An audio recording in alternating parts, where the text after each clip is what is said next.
En direct de Montréal, bienvenue dans la mire du Québec. Aujourd'hui, 19 mai, le conflit dans la mer de Chine méridionale.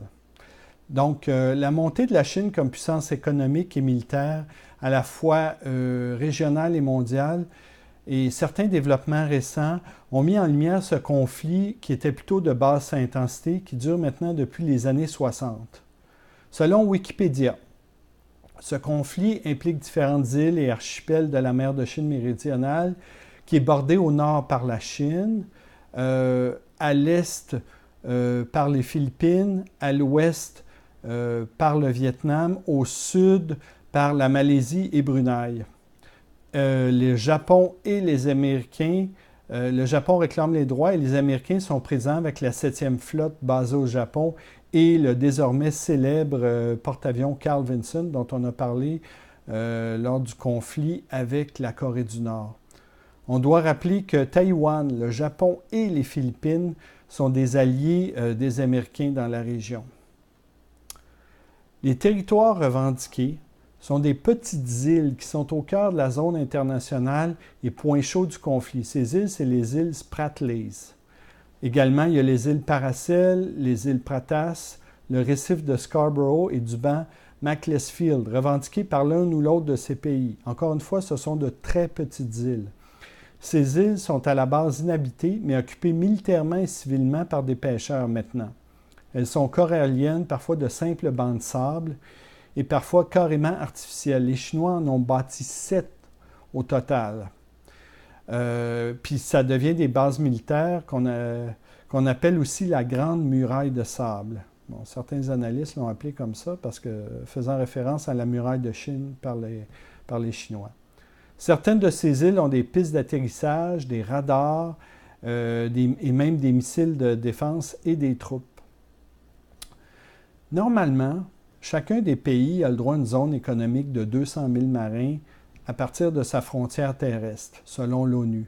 Mais les Chinois, depuis la fin de la Deuxième Guerre mondiale, lorsque le Japon a abdiqué, a perdu la guerre, ils ont revendiqué ce qu'ils ont appelé la ligne des 7 traits, qui descend très profondément dans le sud de la mer de Chine, selon des bases historiques. Mais ça a la forme d'une langue de bœuf. Et la Chine réclame une souveraineté totale dans cette zone-là. Mais évidemment, ça empiète sur la zone des autres pays qui sont dans la région. Il y a 3 grands enjeux. Le pétrole et le gaz naturel, toujours à la base de bien des conflits dans le monde. Les droits de pêche de cette région, très riche en vie marine, et c'est 10% des prises mondiales, donc très important. Puis la position stratégique de cette mer-là, de la mer de Chine méridionale, qui voit passer 30% du trafic maritime mondial. Et la région compte 2,2 milliards de personnes. Si on regarde au niveau du pétrole, le premier gisement a été découvert en 1976 par les Philippins au large de l'île de Palawan qui appartient à la Philippine. Selon le monde diplomatique, les réserves de cette mer-là contient entre 60 et 100 milliards de barils de pétrole et entre 28 et 58 milliards de mètres cubes de gaz naturel. Mais, selon les Chinois, ils estiment leur potentiel à 18 milliards de tonnes de brut. En comparaison, le Koweït, qui est très riche en pétrole, en compterait 13 milliards. Mais jusqu'ici, il n'y a aucun pays qui a accordé de concessions dans la zone internationale contestée des îles Spratlys de peur de déclencher un conflit. Même les Chinois se sont retenus.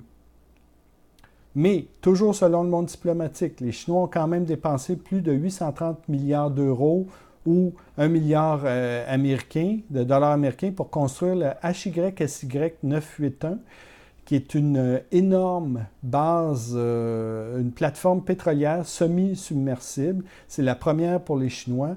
Elle est pourvue d'un pont de la taille d'un terrain de football, puis d'une tour de forage de la hauteur d'un immeuble de 40 étages. Ça peut opérer à une profondeur de 3 km sous l'eau et de 12 km dans la terre. Donc, c'est très important. Pour ce qui est de la pêche, les perspectives de pêche abondante sont une autre motivation pour la revendication. Il Il y a eu de nombreux accrochages avec les Philippines et des bateaux de pêche étrangers, notamment les Chinois. On peut dire, si on veut résumer rapidement, les principaux protagonistes sont les Philippins avec les Américains derrière et les Chinois. Donc, les Philippins ont eu des escarmouches dans sa zone de 200 000 marins. La Chine estime que la valeur en prise de pêche et en pétrole de cette mer-là équivaut à 1 000 milliards de dollars. Les conflits. Donc, le plus célèbre conflit de la région, ça a été la guerre du Vietnam, qui a été déclenchée dans le golfe du Tonkin, qui est au nord de cette mer-là, qui a eu lieu en 1964, donc une escarmouche entre un destroyer américain et 3 petits bateaux de guerre vietnamiens, qui étaient le prétexte de l'entrée en guerre par les Américains. Tout au long des années 70, 80, 90, 2000 et même 2010, plusieurs incidents impliquant des bateaux de pêche, des bateaux d'exploration pétrolière ont eu lieu dans la région entre les Chinois, les Philippins et les Vietnamiens. En 2015, suite au passage d'un bâtiment de guerre américain, un bateau de guerre, près des îles nouvellement construites par les Chinois, ont déclenché une réponse par les Chinois qui se sont sentis obligés d'amener leur propre bateau militaire à côté pour signifier aux Américains « Hey, c'est chez nous ici ».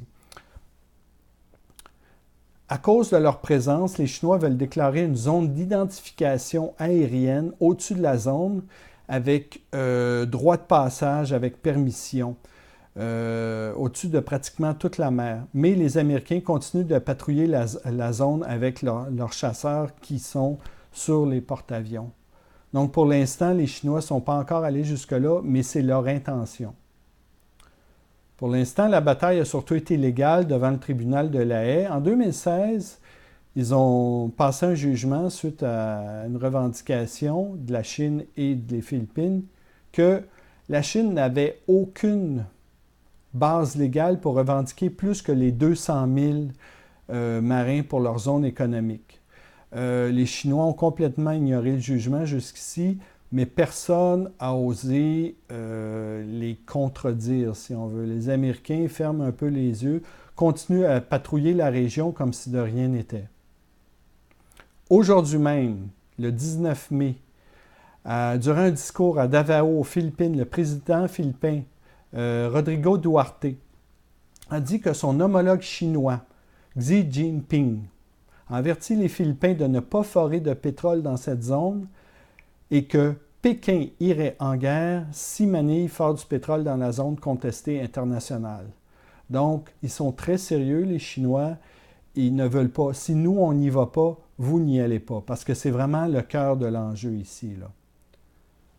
Rappelons en terminant, l'entrée en service en 2020, on en a déjà parlé, d'un nouveau porte-avions entièrement chinois qui va être disponible pour patrouiller la région. Donc, les Américains vont avoir de la concurrence du point de vue militaire, du point de vue aviation. Donc, c'est à surveiller. En conclusion, si pour l'instant, chacun des partis, y compris la Chine, s'abstient de se confronter militairement, il est clair que chacun des pays place ses pions en essayant d'occuper un maximum d'îles, à la fois civilement et militairement, même si au début c'était juste des bancs de sable et des récifs coralliens. Nous ne sommes qu'au début de ce qui pourrait devenir l'un des conflits les plus importants de cette moitié du 20e siècle. Du moins, plusieurs indices portent à croire. Donc, pour ma part, j'ai voulu vous exposer les faits. S'il y a des développements, je vous le ferai sur d'autres vidéos sur le sujet. Donc, n'hésitez pas à vous abonner en cliquant sur la planète bleue dans le coin, à mettre un pouce bleu si vous aimez ou en écrivant des commentaires, je réponds à tous les commentaires. Donc, je vous laisse sur un proverbe chinois. La mer la plus profonde a un fond, la montagne la plus haute a une cime.